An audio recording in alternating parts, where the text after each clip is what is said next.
Hey Fiends! So I just thought I would do one more bonus Halloween story. This one is actually about Halloween. It's not scary, it is very silly.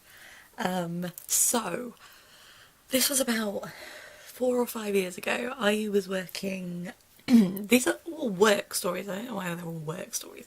I was working at a phone shop in Oxford where I live now.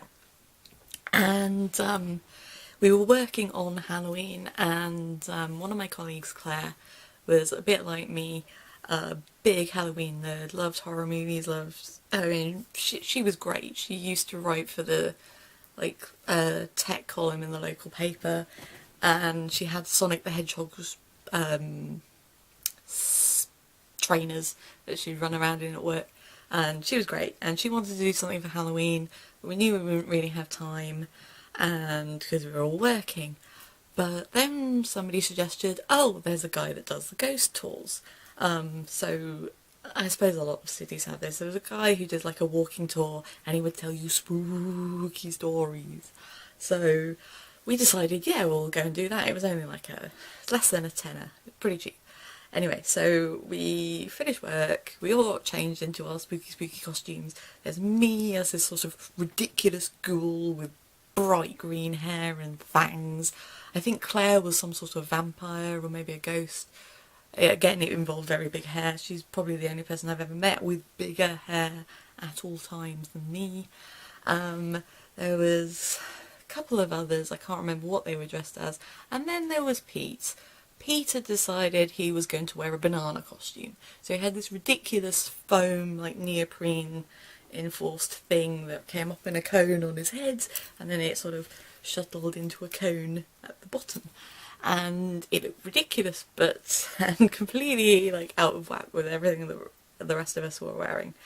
So we joined this tour, and the guy who runs it calls himself Bill Spectre, and he talks like that all the time, like an old-timey actor, and it was hilarious. And we were running around the streets of Oxford while he told us spooky tales of terror. And so we were carrying on with that, we were wandering around. We'd ended up down sort of by, if anyone knows Oxford, by Blue Ball Street, and then we were crossing back over, across the High Street, and about to go up Queen's Lane, I think, when Mr. Spectre stopped us and went, oh, hang on a minute, guys, runs down the road. And down the road at the time, this was the night of Halloween in 2000 and something, and there was a film crew there, which in itself is not that unusual in Oxford. I mean, it's a historic city, there's a lot of stuff gets filmed there, particularly whenever they're filming anything to do with Inspector Morse. So Inspector Morse, or Lewis, the spin-off, or Endeavour, which was the prequel. And at the time they were filming Endeavour, the prequel, which is set in the 60s. So we looked down there, and there's not only a full film crew with enormous cameras and the mic booms and all of that gubbins. There's also 3 or 4 1960s police cars, vintage police cars, and a whole bunch of actors dressed as, old-fashioned bobbies with the helmets that are like that. And Mr. Spectre obviously ran over them and was like, oh, I normally go through here on my tour, is it okay if we go through? And they sort of, oh yeah, it's fine. So they sort of brought everything back. All of the cameras got pushed to one side and pushed to one side, the cars got pushed to one side, all of the actors were lining up on either side with all of the crew, the makeup guys and the every possible person that you can need on a film crew lining either side of the street. And so we start walking through in our ridiculous costumes, and they're all sort of looking at us like, oh yeah, Halloween. That guy's dressed as a banana. That guy's dressed as a banana. And I heard several people go, oh, banana.